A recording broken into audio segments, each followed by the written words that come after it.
Hi everyone, today I'm going to tell you about the easy steps that I used to become more fluent in Japanese over the last 3 years. So a bit of background before I tell you about the secret serum that I use. I started studying Japanese in 2020 during the pandemic in high school, and I honestly did not learn a whole lot there. The most I can give it credit for was I did learn grammar and such, but I didn't really learn how to actually express myself or speak anything in Japanese, nor really understand what people were saying to me. That's why in 2022, on my senior year of high school, I graduated in 23, I decided I would kind of take my Japanese studying into my own hands because I really wanted to become fluent. So I began doing a ton of research online, watching videos like this one, trying to find out what was the best way to actually become fluent in Japanese and be able to speak and read and consume as much media as possible, also outputting as much as I could. And these are the few apps and daily study methods that I found that worked for me personally to become more fluent. Now, by no means am I saying I can speak perfect Japanese. Very, very far from it, but I will say I went from 0 to being able to have regular beginner to intermediate level conversations with native Japanese speakers. So the first thing I start with is usually time of day. I tend to like to study when I first wake up, more so because I find that I'm more alert and that my brain is ready to learn. But I would say that the time frame doesn't really matter. It's whenever you find a good time in your day. The first app I like to start with is called Busuu. And by the way, I will say none of these apps are sponsoring this video. This is just me using them. Honestly, even some I don't even pay for premium. So Busuu is a great app. It has a bunch of languages, so even if you don't want to learn just Japanese, I'm studying currently Chinese and Korean on there as well.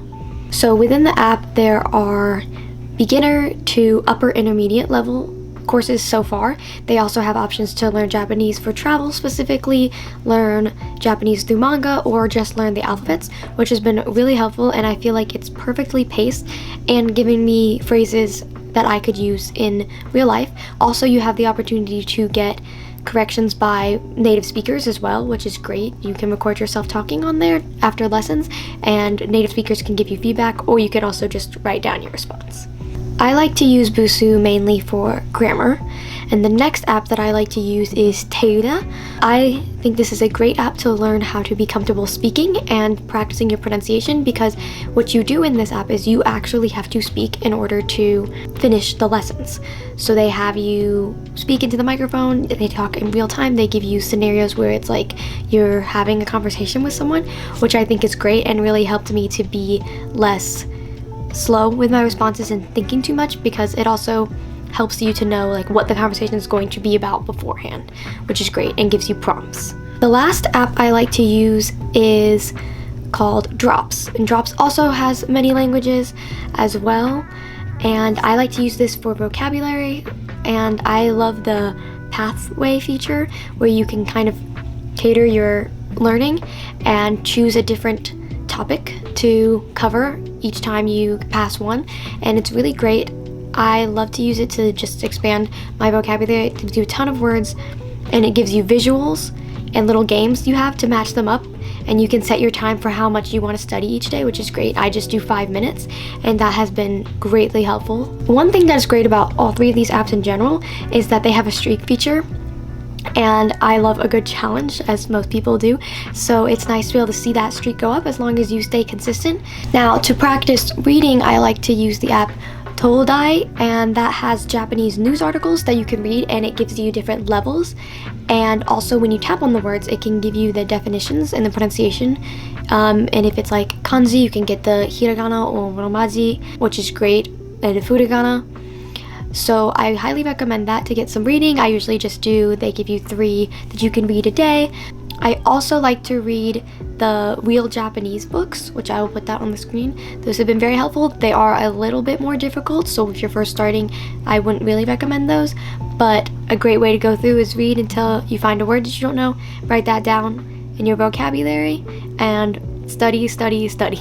Now for listening, I personally love to listen to podcasts or watch YouTube videos. I watch a lot of like vloggers, but I highly recommend watching things that you are interested in because these are words that you might want to be using. So find content of people who do things that you do on the daily. So I like to watch a Japanese ballerina because I do dance, so I tend to talk about dance a lot. So it is good to see dance in the context of Japanese so that I can know which vocabulary I would be using that I use all the time in English anyway.